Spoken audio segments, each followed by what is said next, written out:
ബിസ്മില്ലാഹിർ റഹ്മാനിർ റഹീം. നിങ്ങളൊരു പ്രവാചകന്മാരും ഞങ്ങളൊരു അബൂജഹലും ആക്കാൻ വേണ്ടിയുള്ള ശ്രമം അവിടെ ഇരിക്കട്ടെ. അതിപ്പോ നടക്കൂല.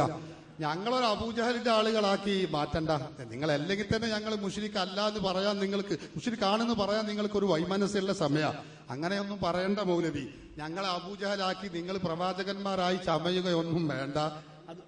അബൂജഹല് നിങ്ങൾ അബൂജഹല് തന്നെ റസൂലുള്ളാഹി സ്വല്ലല്ലാഹു അലൈഹി വസല്ലം തങ്ങൾ തെളിവ് കൊടുത്തപ്പോ അംഗീകരിച്ചിട്ടില്ല എന്നാ നിങ്ങൾ പറഞ്ഞത്. എന്റെ ആറാമത്തെ ചോദ്യം, അബൂജഹല് മുശ്രിക്കാണോ? അതവിടെ ഇരിക്കട്ടെ. അപ്പൊ അതുകൊണ്ട് ആദ്യം ചോദിച്ച ചോദ്യങ്ങളെ കുറിച്ച് ഞാനിവിടെ പറയാം. നിങ്ങൾ പറഞ്ഞത് എന്താണ്? നിങ്ങൾ പറഞ്ഞത് ഞങ്ങൾ ആരെയും മുശ്രിക്ക്, കാന്തപുരം AP അബൂബക്കർ മുസ്ലിയാർ, അതുപോലെ KV മുഹമ്മദ് മുസ്ലിയാർ, EK അബൂബക്കർ മുസ്ലിയാർ, ഇവർ മുശ്രിക്കാണോ കാഫിറാണോ? ഇവർ മുശ്രിക്കല്ല കാഫിറല്ലെന്ന് നിങ്ങൾ സമ്മതിച്ചോന്നായിരുന്നു എന്റെ ചോദ്യം. അതുപോലെ തന്നെ മൗലിദ് ഓതുന്നയാള് അവൻ ഇർത്തഖബത്ത് ചൊല്ലിയ ശേഷം കുഴഞ്ഞു വീണ് മരിച്ചാല് അയാള് മുസ്ലിമാണോ കാഫിറാണോ എന്ന് ചോദിച്ചിരുന്നു. അതിനൊക്കെ പറഞ്ഞ മറുപടി എന്താണെന്നറിയോ? ഞങ്ങൾ ആർക്കും സർട്ടിഫിക്കറ്റ് കൊടുക്കാൻ വേണ്ടി വന്നതല്ല. അത് ശരിയാണ്, നിങ്ങളൊക്കെ സീൽ ഇവിടെ ഉണ്ടാവൂല, അതൊക്കെ ഞങ്ങൾക്കറിയാം. സീലും സർട്ടിഫിക്കറ്റും ഒന്നും അല്ല ഇപ്പൊ ചോദിച്ചത്. അത് തൊള്ളോണ്ട് ഒന്നിന് പറയാ, ആണെങ്കിൽ ആണ് എന്ന് പറയാ, അല്ലെങ്കിൽ അല്ല എന്ന് പറയുക. ഇതാ വേണ്ടത്. അത് ശിർക്ക് ചെയ്യുന്നവനാണ് എന്ന് പറഞ്ഞ് നിങ്ങൾ ഒഴിഞ്ഞു മാറിയത് കൊണ്ടായില്ല. എന്ത് നിങ്ങൾക്കത് പറയാൻ ഇത്ര മടി? ഞാൻ പറഞ്ഞല്ലോ, ഞങ്ങളുടെ നേതാക്കൾ ശൈഖുനാ കാന്തപുരം AP അബൂബക്കർ മുസ്ലിയാർ, അതുപോലെ മർഹൂം EK അബൂബക്കർ മുസ്ലിയാർ, KV മുഹമ്മദ് മുസ്ലിയാർ, എന്റെ ഒന്നാമത്തെ ചോദ്യത്തിൽ ഞാൻ ചോദിച്ചിരുന്നു, യാ ഗൗസു യാ മുഹ്യിദ്ദീൻ എന്ന ഖുതുബിയത്ത് ചെല്ലുന്നവരാണ് അവരൊക്കെ. അവർ മുസ്ലിം അല്ലെന്നും അവർ മുശ്രിക്കല്ലെന്നും കാഫിറല്ലെന്നും നിങ്ങൾ സമ്മതിച്ചോ എന്നായിരുന്നു എന്റെ ചോദ്യം. അപ്പോഴാണ് നിങ്ങൾ പറയുന്നത് സർട്ടിഫിക്കറ്റ് കൊടുക്കാൻ ഞങ്ങൾ തയ്യാറല്ലാന്ന്. നിങ്ങൾ നോക്കണം, ഇത് സൽസബീലാണ്. സൽസബീൽ പറയുന്നത് എന്താ? അപ്പോൾ മുഹയ്യദ്ദീൻ ഷെയ്ഖെ രക്ഷിക്കണേ എന്ന് ഒരു പ്രാവശ്യം വിളിച്ചു തേടിയാൽ, അതായത് യാ ഗൗസു യാ മുഹയ്യദ്ദീൻ അബ്ദുൽ ഖാദിർ ജീലാനി എന്ന ഖുതുബിയത്തിൽ 1000 വട്ടം വേണ്ട, ഒരു വട്ടം വിളിച്ചാൽ 4 വട്ടം കാഫിറാകും എന്നുള്ളതാണ് സത്യം. നിങ്ങളെ കൈ എഴുതിച്ചോളി, ഉണ്ടാവില്ല, ഞാൻ കോപ്പി ഞങ്ങളെ കയ്യിലുണ്ട്. എന്താ പറയുന്നത്? 4 വട്ടം കാഫിറാകും എന്നതാണ് സത്യം. ഇപ്പൊ എന്തിയാ സർട്ടിഫിക്കറ്റ് കൊടുക്കാൻ നിങ്ങൾക്ക് എങ്ങനെ കഴിഞ്ഞത്? മുഖാമുഖം ഇരിക്കുമ്പോ സർട്ടിഫിക്കറ്റ് കൊടുക്കൂല, ലേഖനത്തിലാകുമ്പോ സർട്ടിഫിക്കറ്റ് എഴുതി ഇങ്ങനെ സീൽ അടിച്ചു വിടുകയാണ്. അതെന്തൊരു മാന്യതയാണ് സഹോദര, അത് നിങ്ങൾ ശ്രദ്ധിക്കേണ്ടതല്ലേ? മുഖാമുഖം ഇരുന്ന് ചോദിക്കുമ്പോൾ ഞങ്ങൾ ആർക്കും സർട്ടിഫിക്കറ്റ് കൊടുക്കൂല എന്നാണ് നിങ്ങൾ പറയുന്നത്. പിന്നെയോ ലേഖനത്തിൽ അത് 4 വട്ടം കാഫിറാകുന്നു. പിന്നെ ഞാൻ ചോദിച്ചിരുന്നു, മൗലിദ് ഓതുന്നവന്റെ ഹുക്കം എന്താണ്? കാഫിറാണോ മുസ്ലിമാണോ?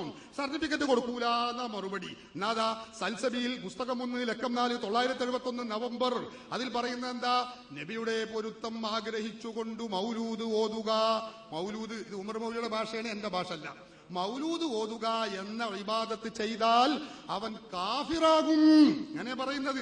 എന്താ നിങ്ങൾക്ക് ഇതിൽ എഴുതിയപ്പോ സർട്ടിഫിക്കറ്റ് കൊടുക്കാൻ കഴിഞ്ഞു എന്നും മുഖത്തോട് മുഖം ഇരിക്കുമ്പോ സർട്ടിഫിക്കറ്റ് കൊടുക്കാൻ ഒരു പ്രയാസവും എന്താ? അത് ഞങ്ങൾക്ക് മനസ്സിലാകുന്നില്ല. ഞങ്ങൾ നേർക്ക് നേരെ ഇരുന്ന് ചോദിക്കുമ്പോ ഒറിജിനൽ കോപ്പി എല്ലാം ഇവിടെ റെഡിയാണ്, വേണമെന്ന് ചോദിച്ചോളൂ, കാണിച്ചു തരാം. അതേ നിങ്ങൾ തന്നെ പറയുന്നത് എന്താണെന്നറിയോ?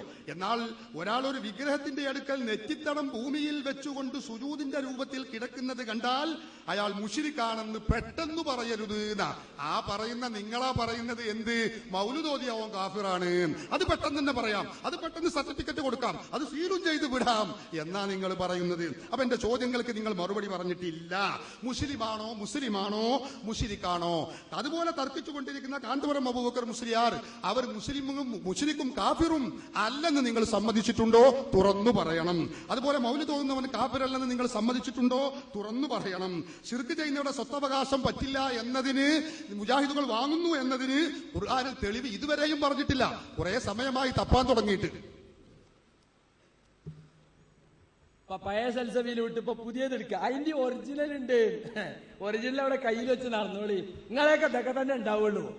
ഒരു വാഹനപ്പൊതിയാത്തിന് പോന്നിക്ക പഴയ സൽസബിയിലേക്ക്. ഞങ്ങള് ഇത് നേരത്തെ തന്നെ ഒരു വിഷയം എന്ന് പറഞ്ഞിട്ട് ഞങ്ങൾ പറഞ്ഞു, നമ്മൾ എത്ര വിഷയം തർക്കണ്ട്, ആ വിഷയം ഏതെങ്കിലും എടുത്തൂടെ? ഇപ്പൊ എന്താ സംഭവിച്ചത്? പഴയ സൽസബിയിൽ വിട്ടപ്പോ പുതിയ സൽസബിയില 4 വട്ടം കാഫിറാകുന്നതിന്റെ കാരണം എന്താ പറഞ്ഞത് കേട്ടോളി. മുഹയ്യിദ്ദീൻ ശൈഖിനെ വിളിച്ച് പ്രാർത്ഥിക്കാൽ കാഫിറാകുന്നതിന്റെ കാരണങ്ങൾ: 1, ശൈഖ് അവர்கள் ഇത് കേൾക്കുമെന്ന് കരുതൽ. ഞാൻ നേരത്തെ പറഞ്ഞില്ലേ, എവിടുന്ന് വിളിച്ചാൽ സ്ഥല ശബ്ദ വ്യത്യാസമന്യേ എവിടുന്ന് വിളിച്ചാലും എപ്പോൾ വിളിച്ചാലും ഏത് ഭാഷയിൽ വിളിച്ചാലും കേൾക്കുമെന്ന് കരുതൽ. അടുക്കെ അകലെ ഉറക്കെ പതുക്കെ വ്യത്യാസം കൂടാതെ കേൾക്കൽ അള്ളാഹുവിന്റെ പ്രത്യേകതയാണ്. മറ്റാരെയെങ്കിലും അതുപോലെ കേൾക്കുമെന്ന് കരുതിയാൽ കാഫിറാകാൻ അതുമാത്രം മതി. 2, ശൈഖ് അവറുകൾ കാര്യം അറിയുമെന്ന് കരുതൽ. കണ്ടോ, അള്ളാഹ്ക്ക് മാത്രമുള്ള കാര്യം അത്. എല്ലാ ആളുകളെയും കുറിച്ച് കേൾക്കുക എന്നുള്ളത്. ശൈഖ് അവറുകൾ കാര്യം അറിയുമെന്ന് കരുതൽ. അനേകായിരങ്ങൾ പ്രാർത്ഥിക്കുന്നു, അനേകം ഭാഷയിൽ പ്രാർത്ഥിക്കുന്നു, നാവ് കൊണ്ട് പറയാൻ സാധിക്കാതെ വരുമ്പോൾ മനസ്സുകൊണ്ട് പ്രാർത്ഥിക്കുന്നു. ഓരോരുത്തരുടെ ആവശ്യങ്ങൾ വേറെ വേറെയാണ്. 3, പ്രാർത്ഥിക്കുന്നവരുടെ ആവശ്യം നിറവേറ്റി കൊടുക്കാൻ കഴിവുണ്ടെന്ന് കരുതൽ. എല്ലാത്തിനും കഴിവുള്ളവനല്ലല്ലേ. പലരും പലരാ ചോദിക്കുക, എനിക്ക് എന്റെ മോന് വിസ കിട്ടണം, മറ്റോന് ഓന്റെ ഭാര്യ നേരെ പ്രസവിക്കണം, ഇവന് കച്ചവടം ചെയ്യിക്കണം, മറ്റോന് വിസ കിട്ടണം, ഇങ്ങനെ 100,000 ആവശ്യ. ഇതൊക്കെ നിറവേറ്റി കൊടുക്കണമെങ്കിൽ അല്ലാ കുല്ലി ശൈഇൻ ഖദീർ, എല്ലാത്തിനും കഴിവില്ല അള്ളാഹ്ക്കേ പറ്റുള്ളൂ. അതും ശൈഖിന് കഴിയുമെന്ന് വിചാരിക്കാം. അത്തരം വ്യാപകമായ കഴിവ് അള്ളാഹുവിന്റെ പ്രത്യേകതയാണ്. ശൈഖിന് അങ്ങനെ കഴിവുണ്ടെന്ന് കരുതിയവനെ പോലെ വഴികെട്ടവനും കാഫിറുമാര്. 4, പ്രാർത്ഥന ആരാധനയാണ്. അദ്ദുആഉ ഹുവൽ ഇബാദ. അള്ളാഹുവെ രക്ഷിക്കണേ എന്ന് പ്രാർത്ഥിച്ചാൽ അള്ളാഹുവിനെ ആരാധിച്ചു. ഈസബിന് മറിയമേ രക്ഷിക്കണേ എന്ന് പ്രാർത്ഥിച്ചാൽ ഈസാ നബി ആരാധിച്ചു. ഗുരുവായൂരപ്പ രക്ഷിക്കണേ എന്ന് പ്രാർത്ഥിച്ചാൽ അപ്പനെ ആരാധിച്ചു. മൊയ്തീൻ ശൈഖെ രക്ഷിക്കണേ എന്ന് പ്രാർത്ഥിച്ചാൽ മൊയ്തീൻ ശൈഖിനെ ആരാധിച്ചു. അപ്പോൾ മൊയ്തീൻ ശൈഖെ രക്ഷിക്കണേ എന്ന് 1 പ്രാവശ്യം പ്രാർത്ഥിച്ചാൽ 4 പ്രാവശ്യം കാഫിറാകും. സുന്നി മുസ്ലിയാരെ നല്ലവണ്ണം പഠിച്ചോ. ഇതാണ് സൽസബീലുള്ളത്. അതുകൊണ്ട് തന്നെയാണ് അള്ള കാണുന്ന പോലെ കാണും, കേൾക്കുന്ന പോലെ കേൾക്കും. അള്ള കാണുന്ന പോലെ കേൾക്കും, അള്ള കാണുന്ന പോലെ കാണും, കേൾക്കുന്ന പോലെ കേൾക്കുമെന്ന് വിശ്വസിച്ചാൽ അത് അവരെ ഇലാഹാക്കലാണ്. ഇലാഹാക്കിയാൽ ശിർക്ക് വരും നിങ്ങളല്ല പറഞ്ഞത്.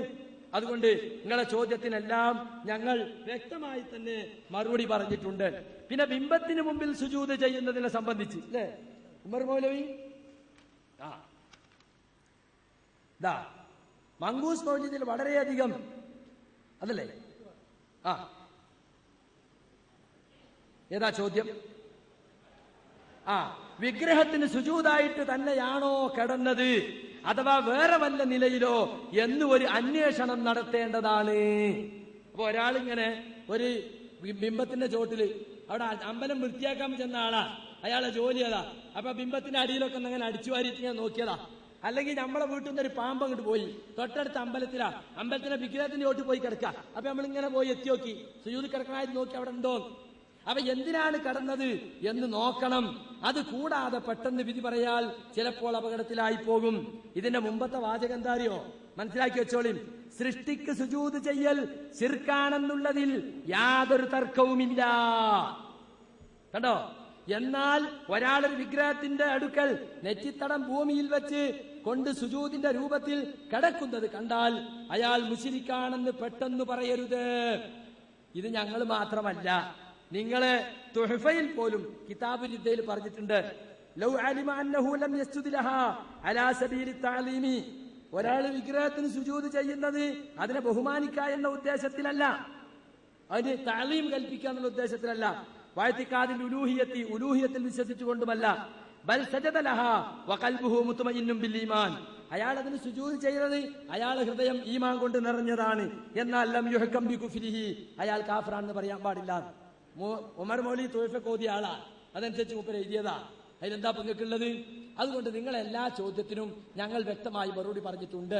മുസ്ലിം പണ്ഡിതന്മാര് ശിർക്കാണെന്നും കുഫ്രാണെന്നും പറഞ്ഞ കാര്യങ്ങളാണ് ഞങ്ങൾ ഇത്രയും കാലം ശിർക്കാണെന്നും കുഫ്രാണെന്നും ജനങ്ങളെ പഠിപ്പിച്ചിട്ടുള്ളത്. പക്ഷെ ഞങ്ങൾ മഹാമുശ്രിക്കുകളാണ് എന്ന് പറഞ്ഞത് നിങ്ങൾ ഇല്ലാത്ത ഒന്ന് പറഞ്ഞതാണ്. ഒരു ബ്രാക്കറ്റ് ഇട്ടിട്ട് മുസ്ലിയാക്കളുടെ ഈ വാദം, ബ്രാക്കറ്റില് മനുഷ്യന് അള്ളാഹു നൽകുന്ന കഴിവുകളൊഴികെ സ്വയം കഴിവുകളില്ല എന്നത് അത് നിങ്ങളെ വക കൂട്ടിയതാണ്. ശരിയല്ല. ചില കാര്യങ്ങളിൽ മനുഷ്യർക്ക് കഴിവുണ്ടെന്ന് ഖുർആനും ഹദീസും തെളിയിക്കുന്നു. അനുഭവം അത് സ്ഥിരപ്പെടുത്തുകയും ചെയ്യുന്നു. മുഅ്തസിലാക്കൾ പിഴച്ചവരാണെന്ന് വെച്ചിട്ട് മേൽപ്രകാരം പഴയ സൽസബീൽ വായിച്ച് സമയം കളയരുത് എന്ന് അയാൾ പറഞ്ഞു. ഇപ്പൊ മൂപ്പര് വായിച്ചതോ ഇതൊക്കെ പഴയ സൽസബീലാണ് വീണ്ടും വായിക്കുന്നത്. നിങ്ങളെ ഒന്നും ശ്രദ്ധിക്കണ്ടേ പറയുമ്പോഴൊക്കെ. നമ്മൾ ഈ ഇരിക്കുന്ന ആളുകൾ മാന്യന്മാരായ മധ്യസ്ഥന്മാരൊക്കെ ഉള്ളതല്ലേ. അപ്പൊ അതുകൊണ്ട് ഞാൻ പറയുന്നത്, പഴയതിൽ എഴുതിയാ പഴയത് തന്നെ വായിക്കേണ്ടി വരും. പിന്നെ ഒരു പുതിയത് വായിക്കാൻ പറ്റൂലല്ലോ. പഴയതിനെ പുതിയതാക്കാൻ പറ്റൂല, അത് ഞങ്ങൾക്ക് ചെയ്യാൻ പറ്റൂല. ഉള്ളത് പോലെ വായിക്കുന്ന ആളുകളാണ് ഞങ്ങൾ.